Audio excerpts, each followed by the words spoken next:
వెంటొస్తానన్నావు, వెళ్ళొస్తానన్నావు, జంటై ఒకరి పంటై వెళ్ళావు.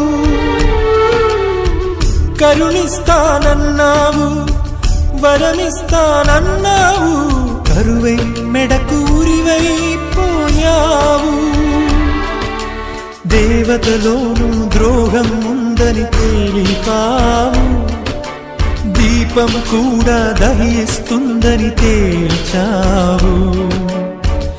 ఎవరిని నమ్మాలి నన్ను తప్ప, ఎవరిని నిందించాలి నిన్ను తప్ప. నువ్వంటే ప్రాణమని, నీతోనే లోకమని, నీ తోడే లేకుంటే బ్రతికేది ఎందుకని ఎవరికి చెప్పుకోను.